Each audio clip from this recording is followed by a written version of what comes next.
страшно вам, конечно, все это рассказывать. Вот. Когда пришли немцы и начали бомбить Ленинград, но они еще не пришли, они хотели прийти, и начали бомбить Ленинград, в первую очередь они разбили так называемые Бадаевские склады. Может быть, кто-то слышал об этом, да?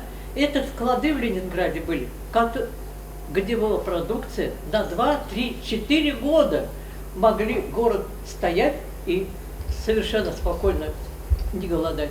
Так вот, они разбили эти склады. Прибежала мама и говорит: дайте мне ведро. Схватила ведро и убежала. Думаю, зачем мне ведро? А я-то была вот такая, я что понимала? Я ничего не понимала. Вот. Она принесла полное ведро грязи.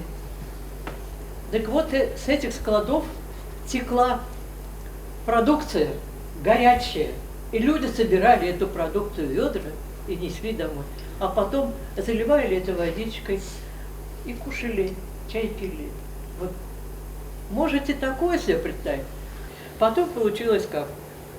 Мама оказалась без работы. Сказали, что если работать не будет, не дадут карточки. Она пошла в военно-медицинскую академию. Почему туда пошла? Потому что у папы брат был младший, дядя Сережа. Он как раз эту академию кончал.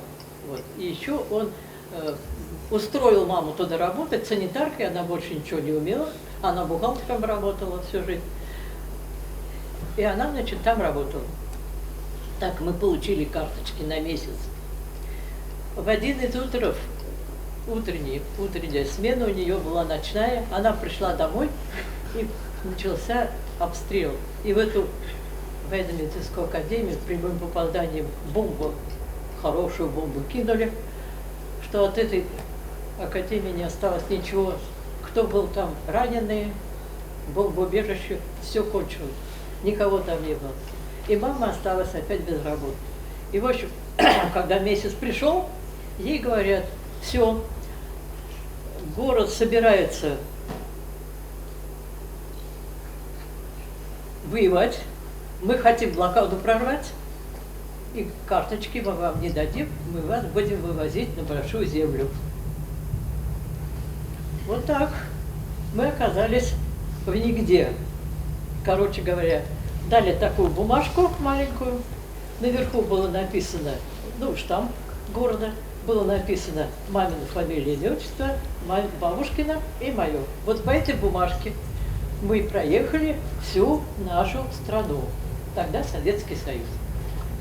На обороте, на всех станциях ставили штамп, что нас кормили. Денег с нас никто не брал. Но это уже отступление. А вначале мы приехали, как на саночках мама меня привезла, бабушка своим ходом. Начало Ледовой дороги. Все знают, да? Ладогу. Знают. И знают эту дорогу жизни, которая, может быть, некоторых спасла, многих спасла, некоторых не спасла. Погрузили нас.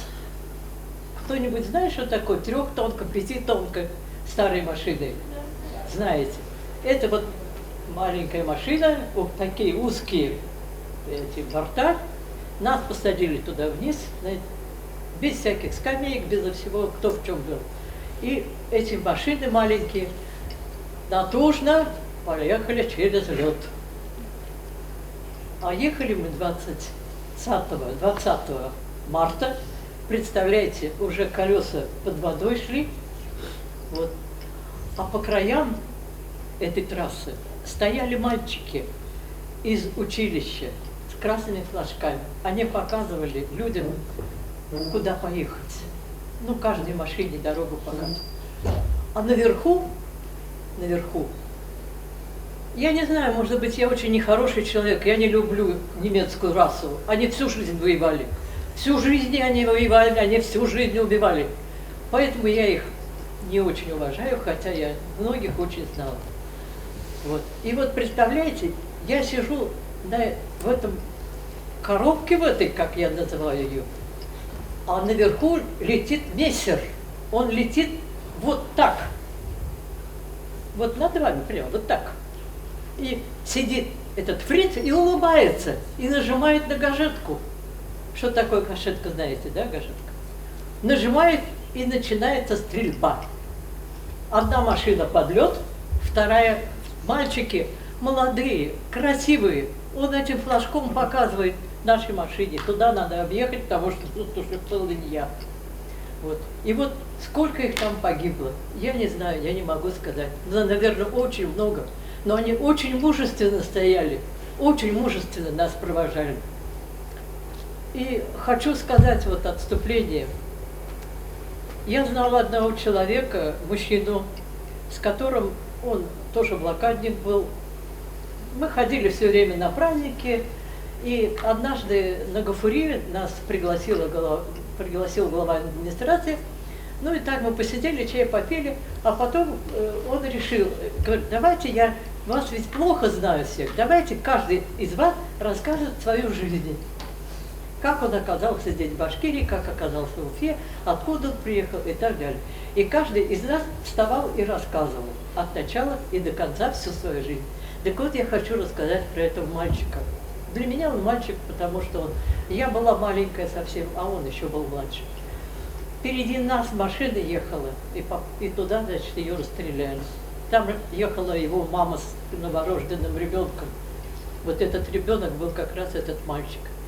И она уже тонула, машина опускалась уже под лед, она вышвырнула этого ребенка на лед. Представляете? Можете такое представить? Мать выбросила ребенка на лед. Другая бы, может, прижала, да, нет. А эти мальчики взяли этого ребеночка и отнесли туда, куда положено было. Потом его отправили на Большую Землю, потом он был в детском доме, потом здесь, в Уфе, вот мы встречали.